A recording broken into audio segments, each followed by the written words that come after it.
Selamat datang di video pembelajaran saya tentang pasar modal syariah. Kenalkan, nama saya Nurhi Sali GH, MM, dosen IAIN Parepare pada Fakultas Ekonomi dan Bisnis Islam, peserta TKDP tahun 2024 yang diselenggarakan oleh UIN Sunan Kalijaga.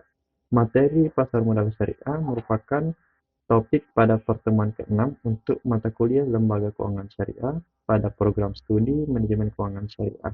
Mata kuliah ini diperuntukkan untuk mahasiswa semester 6 dengan bobot SKS sebanyak 2.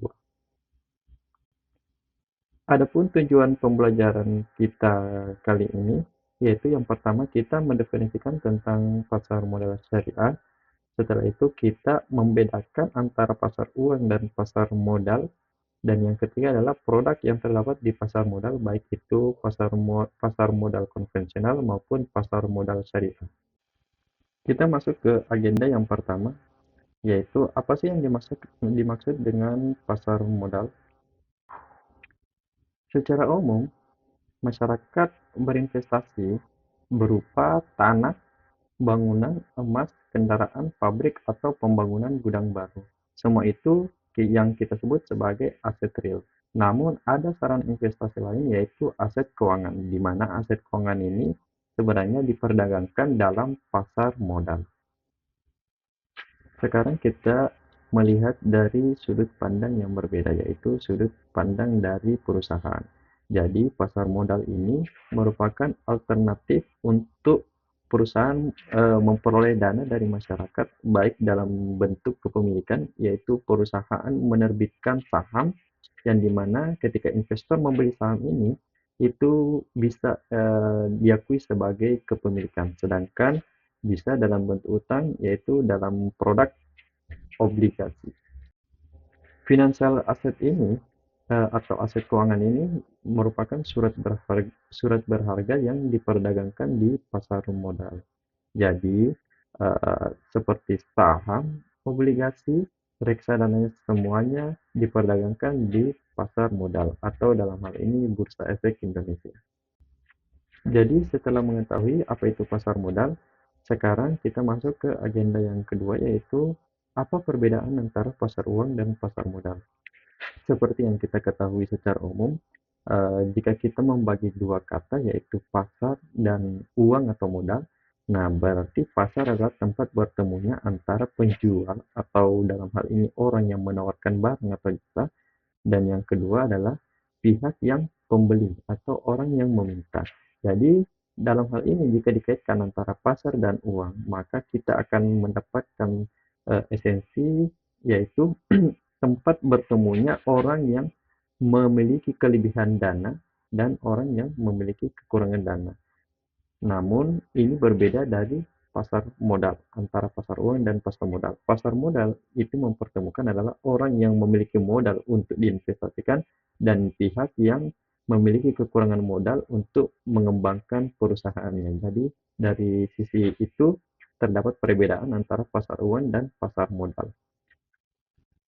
Jadi, setelah kita memahami antara perbedaan pasar uang dan pasar modal, nah, di pasar uang itu produknya itu bisa berupa tabungan, giro, atau deposito, yang dimana sifatnya ini jangka pendek ya.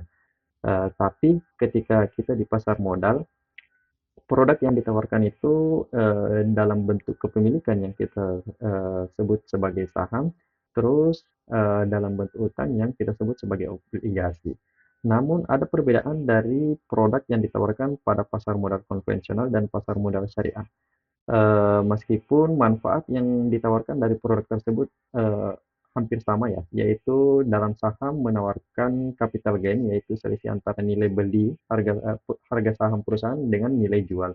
Terus obligasi menawarkan kupon, sedangkan sukuk menawarkan imbal hasil, ya bagi hasil.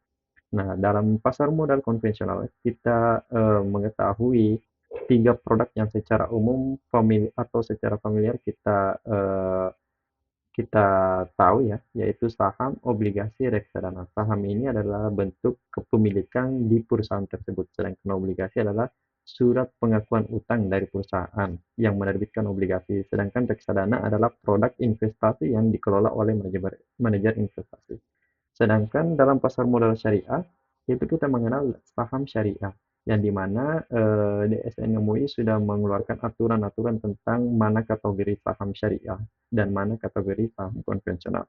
Sedangkan yang kedua adalah sukuk, di mana obligasi pada saham pada pasar modal konvensional itu surat pengakuan utang, sedangkan kalau di pasar modal syariah, sukuk ini adalah bentuk kepemilikan bersama terhadap suatu aset atau yang kita sebut sebagai underlying aset. Dan yang terakhir adalah perbedaannya yaitu reksadana dan reksadana syariah. Kalau di pasar konvensional itu manajer investasi dapat menempatkan dana konsumen ke beberapa produk investasi, baik itu konvensional atau syariah. Sedangkan kalau di reksadana syariah, ketentuannya adalah sarana investasi yang ditempatkan dana oleh manajer investasi itu ditempatkan dalam produk-produk syariah, baik itu saham syariah atau sukuk. Sebelum menutup pertemuan kita kali ini, ada kata-kata yang menarik yang dikeluarkan oleh Warren Buffett, yaitu salah satu investor atau orang terkaya di dunia yang memiliki kekayaan diperoleh melalui pasar modal. Dia mengatakan bahwa jika kamu tidak memiliki cara untuk membuat uang kamu bekerja pada saat tidur, maka kamu akan bekerja sampai kamu mati. Dalam hal ini, Warren Buffett mendorong seseorang untuk menempatkan investasinya ke produk-produk investasi yang memberi imbal hasil yang besar. Hal ini pun saya teringat kepada kata-kata Ibu Sri Mulyani bahwa ada perbedaan cara investasi masyarakat yang berkembang dengan masyarakat yang berada di negara maju. Masyarakat di negara maju, orangnya bekerjanya biasa-biasa saja, tapi asetnya itu mereka bekerja keras. Dalam artian memberikan imbal hasil yang tinggi dibanding aset-aset investasi lainnya. Sedangkan di masyarakat berkembang, orangnya bekerja keras, sedangkan aset investasinya itu tidur-tidur saja. Atau dalam hal ini memiliki imbal hasil yang kecil. Sekian dari saya, kita ketemu di pertemuan selanjutnya. Assalamualaikum warahmatullahi wabarakatuh.